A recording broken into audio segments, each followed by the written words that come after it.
Hello friends, my name is Jamri Naushad and welcome to my channel Naushad academy. Friends, इस video में हम class 8 का एक चैप्टर पढ़ने वाले हैं जिसका नाम है द सेल यानी कोशिका। ठीक है, चलिए हम लोग पढ़ते हैं। Just a building is made by joining bricks with other bricks. Our body is also made up of several units known as cells. Thus, they are considered as building block of the body of living beings. जिस तरह कोई भी building बनता है तो उसका जो छोटा सा छोटा इकाई होता है वो ब्रिक होता है। किसी भी घर का जो छोटा इकाई है, मतलब ब्रिक आखिर बना कहाँ से है, शुरुआत कहाँ से हुआ है, तो ब्रिक से ही हुआ है, ईंटा से ही हुआ है। ईंट को सजा सजा कर एक बिल्डिंग बनता है। सेम उसी तरह हमारा जो बॉडी है उसका भी एक छोटा यूनिट है, यानी एक मूल इकाई है जहाँ से वो बनना चालू हुआ है, जिसके मिलने से वो बना है। तो वो क्या है? तो वो सेल है। तो cell is fundamental unit of our body. Cells, the branch of science that deals with the study of cell is called cytology. तो the study of cell is called cytology. Cell के अध्ययन को cytology कहा जाता है। The scientist who study cytology are called cytologist. जो scientist cell के बारे में पढ़ते हैं उसको साइटोलॉजिस्ट कहा जाता है, और इसके स्टडी को साइटोलॉजी कहा जाता है। Cells are the structural and functional unit of the body of all living organism and are also known as the unit of life. In 1665, Robert Hooke, an English botanist, first used the term cell, which is actually means hollow, with the help of his primitive microscope. He first observed cells in a piece of cork. He explained the cork was made up of a small cell enclosed in a wall, the pattern bearing close resemblance to the cell of honeycomb. बोल रहा है कि जो cell है हमारे body का structural और fundamental unit है। ठीक है, जिस हमारे बॉडी में सेल एक दूसरे से मिलकर ही पूरा बॉडी बनाया है। सेल मिलता है ग्रुप में तो टिश्यू बनता है, और दो या दो से अधिक टिश्यू मिलते हैं तो एक ऑर्गन बनता है, और बहुत सारे ऑर्गन मिलते हैं तो ऑर्गन सिस्टम बनता है, और ऑर्गन सिस्टम मिलकर एक पूरा बॉडी बनता है। ठीक है, हाँ। तो कह रहा है सेल के बारे में सबसे पहली बार एक रॉबर्ट हुक नाम के साइंटिस्ट है, बोटनिस्ट है, वो प्लांट के बारे में स्टडी करते थे। तो 1665 में एक पेड़ का जो छिलका होता है, पेड़ के छिलके से उन्होंने क्या किया, माइक्रोस्कोप से उस पर देखा और ऑब्जर्व किया कि उस छिलके पे कुछ तरह का पैटर्न दिख रहा है। उसी तरह से उन्होंने ये बाद में जाके डिस्कवर किया, बताया लोगों को कि ये जो दिख रहा है पैटर्न वो इस प्लांट का छोटा से छोटा इकाई है, यानी सेल कहा गया है उसको। ठीक है,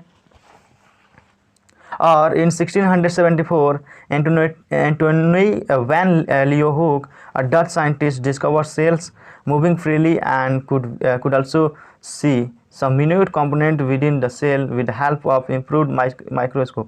फिर बाद में दूसरे साइंटिस्ट थे जिनका नाम था एंटोनी वैन लियोहुक, वो डच के थे, डच साइंटिस्ट है। उन्होंने 1674 में फिर उसको इम्प्रूव किया और एक नए तरीक़ा से सेल का डेफिनेशन दिया, यानी सेल के बारे में बताया, मतलब कि थोड़ा इम्प्रूव करके फिर से डिस्कवर किया कि आखिर होता क्या है cell.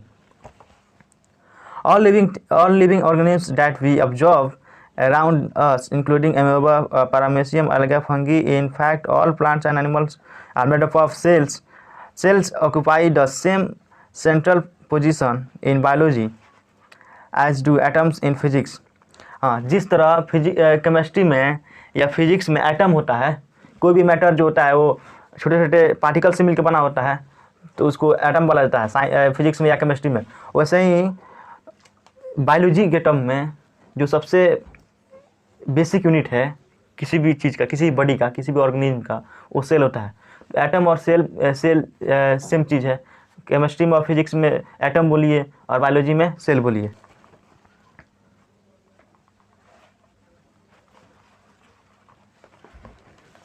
Around 1839, Chevron and Slidin and Virchow together established a cell theory which described that all animals and plants are made up of cells.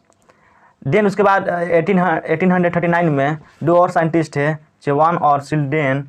उन्होंने एक डेफिनेशन दिया सेल का कि जो भी प्लांट्स और एनिमल्स हैं इस धरती पे वो सब सेल से बने हुए हैं। एक थ्योरी दिया कि all the plants and animals on the earth are made up of tiny particles that is called sales.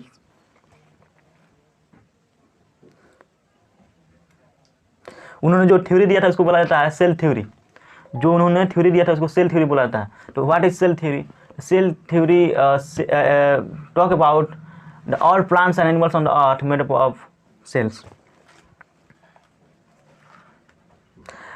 In 1831 Robert Brown discovered the nucleus in the cell. उसके बाद रॉबर्ट ब्राउन जो थे एक साइंटिस्ट थे, 1831 उन्होंने cell के अंदर nucleus को डिस्कवर किया था। इसको अंडरलाइन करने वाला चीज़ है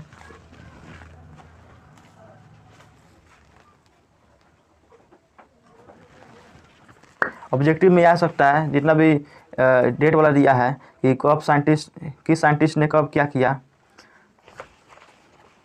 जैसे यहाँ पे रॉबर्ट हुक ने पहली बार सेल के बारे में बताया था, ठीक है। उसके बाद किसने बताया था? उसके बाद एंटोनियो वैन लीeuwenhoek बताया था। उसके बाद चेवान और सिल्डेन क्या किया था? उन्होंने सेल थ्योरी दिया था। सेल के बारे में एक थ्योरी दिया था कि जितने भी थ्योरी मतलब होता है एक स्टेटमेंट, एक बात बोला था जो कि मतलब कि साइंटिफिकली जो प्रूफ था। उन्होंने बोला था कि जितने भी प्लांट्स एनिमल्स हैं इस धरती पे वो सब सेल से बने हैं, ठीक है। और उसके बाद 1831 में रॉबर्ट ब्राउन ने सेल के अंदर बहुत सारे सब पार्टिकल्स होते हैं। सेल के अंदर भी कुछ पार्ट्स होते हैं, तो उसमें से न्यूक्लियस का सबसे पहले खोज रॉबर्ट ब्राउन ने किया था कब? 1831 में।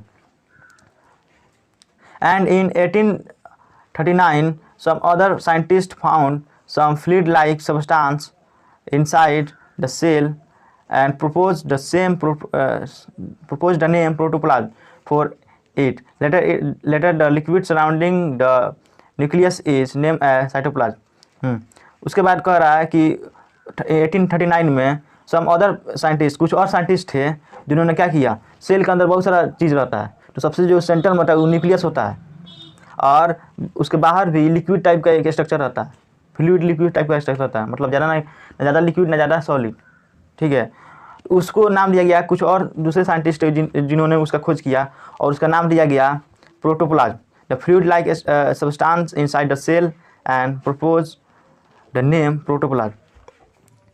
Letter in liquids the liquid surrounding the nucleus name as cytoplasm. दो चीज़ है, प्रोटोप्लाज्म और साइटोप्लाज्म। तो न्यूक्लियस के चारों तरफ जो भी लिक्विड टाइप के सब्सटेंस थे उसको प्रोटोप्लाज्म बोला गया, ठीक है। और न्यूक्लियस से बाहर जो भी लिक्विड टाइप सब्सटेंस थे उसको साइटोप्लाज्म बोला गया।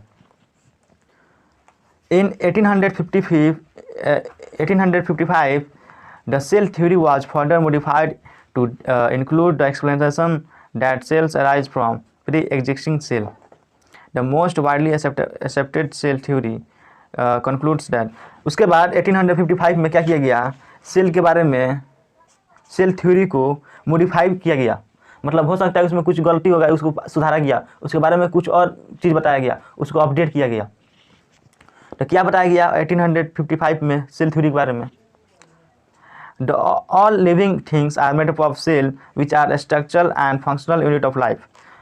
तो कहा गया सेल थ्योरी के हिसाब से क्या कहा गया कि जितने भी थिंग्स हैं वो सब सेल से बने, living things, non living things, only living things are made up of cells which are structural and functional unit of life.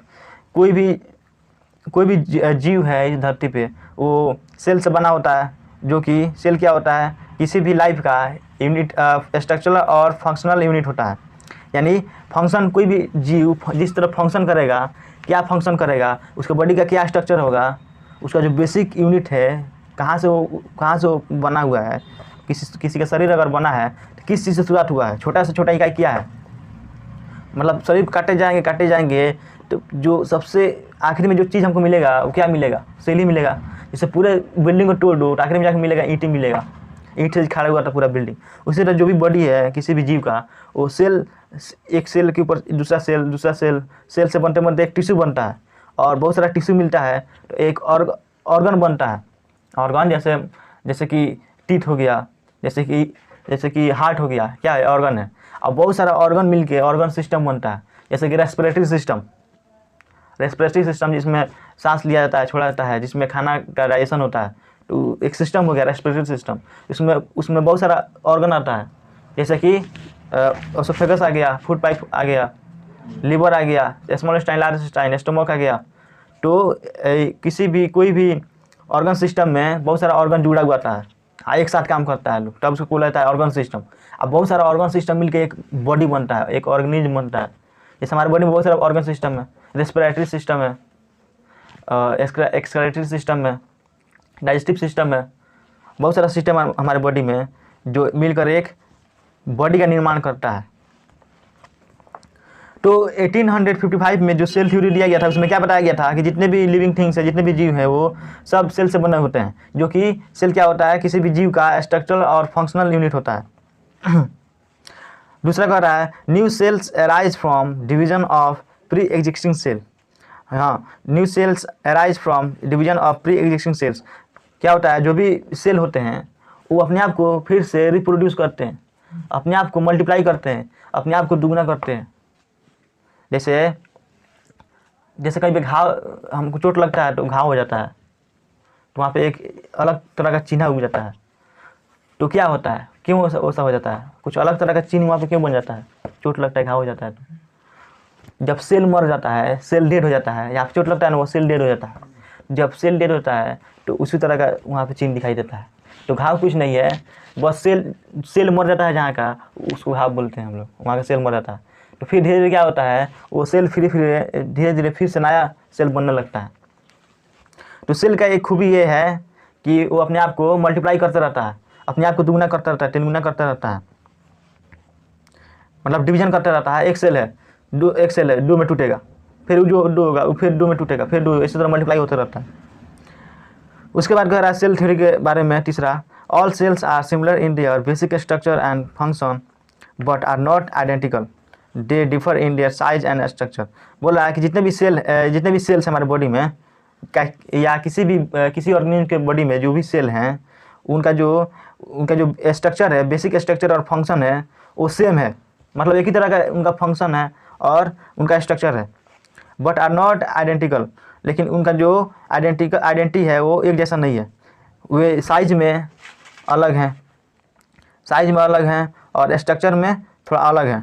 ठीक है, मतलब कि जो भी बॉडी में जो भी सेल होता है वो लगभग एक ही तरह का होता है, एक ही तरह का उसका फंक्शन है, एक ही तरह का उसका फंक्शन है, लेकिन उसका जो साइज है वो अलग अलग हो सकता है और अलग अलग सेल अलग अलग काम करता है।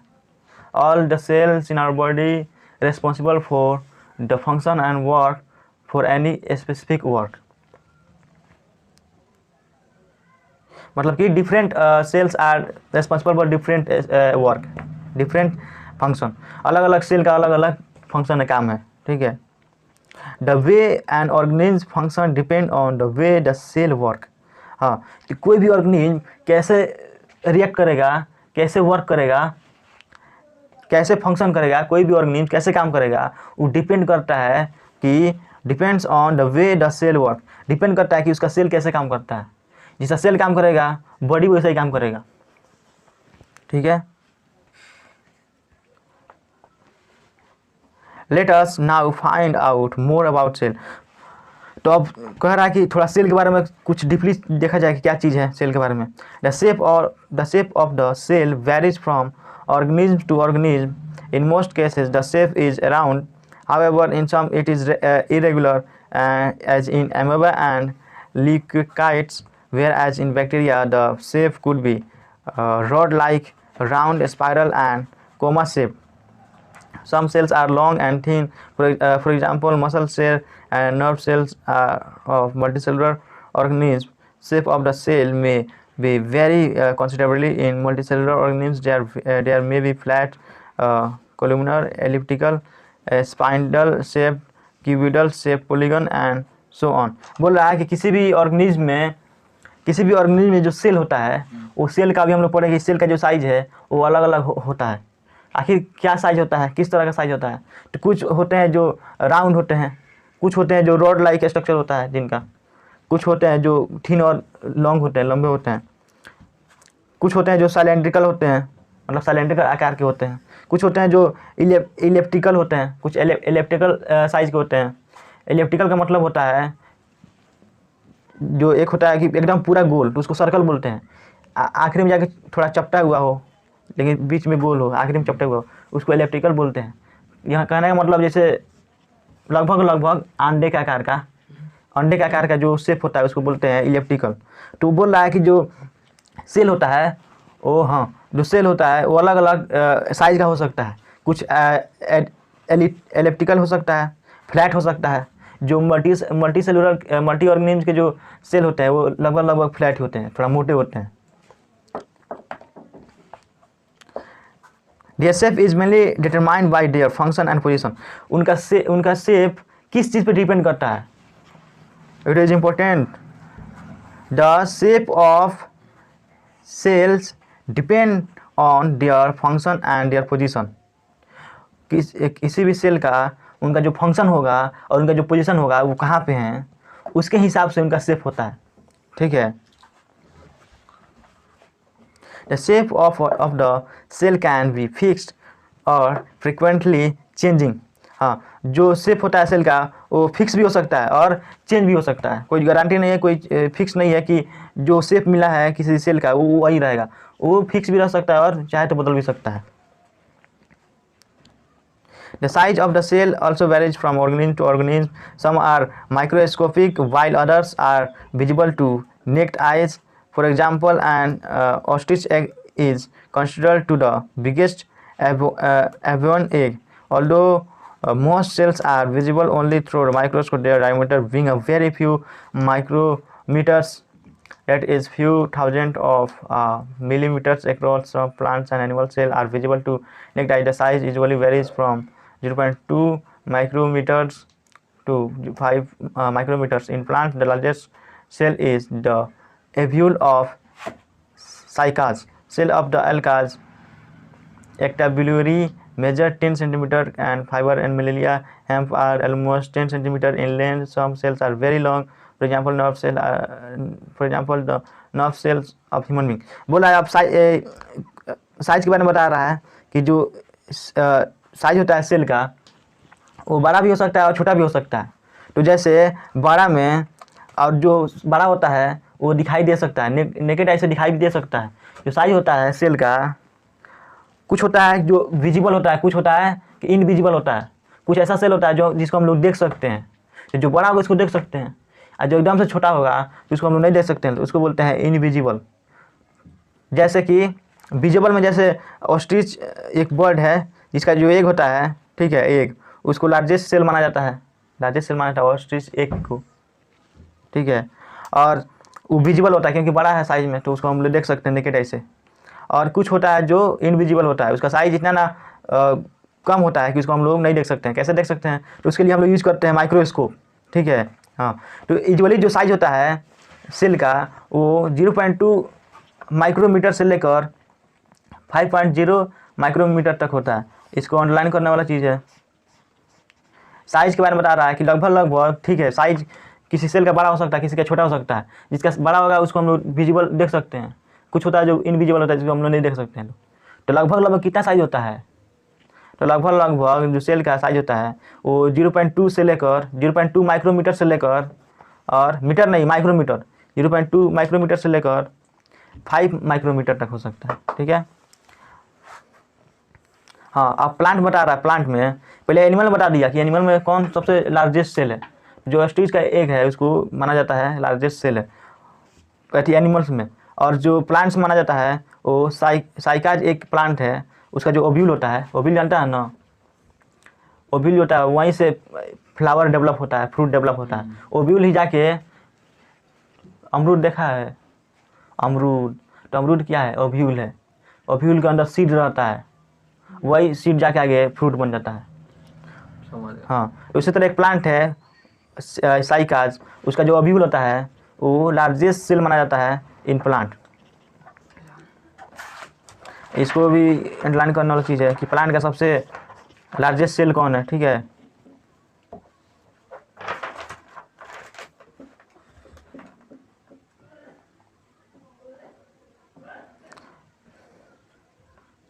कुछ ऐसे सेल होते हैं, some cells are very long, for example nerve cells of human being. कुछ ऐसे सेल होते हैं जो बहुत लंबे होते हैं, अगर उसको उसका साइज अगर मापा जाए तो हो सकता है वो कि इंसान के बॉडी इतना हो जाए, ठीक है।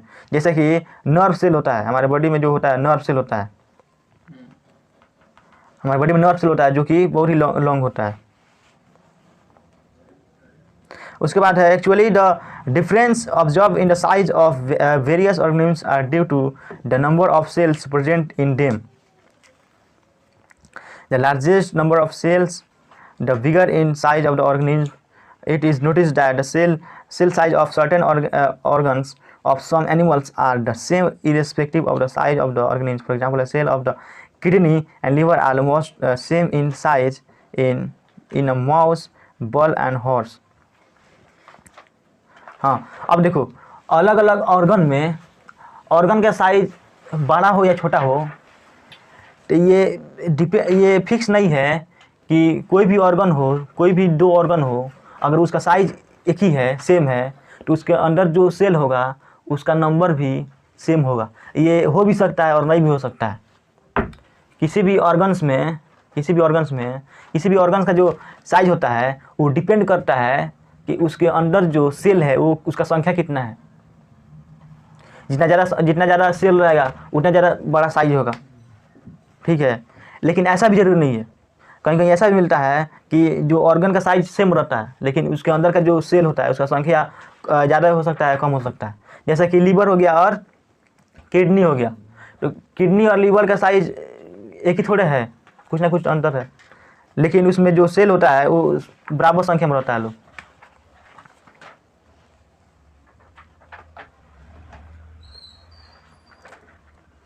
The number of cells in multicellular organisms is indefinite and varies with the size of the organism. In some blue algae, the number of cells is fixed. For example, in Pandorina, the number varies from 8, 16, 32 or 64, and in the number varies from 60, 32 or 64. In human being, the number of cells is around 100 trillion. जो cell का जो संख्या है हमारे body में वो लगभग 100 trillion होता है, ठीक है।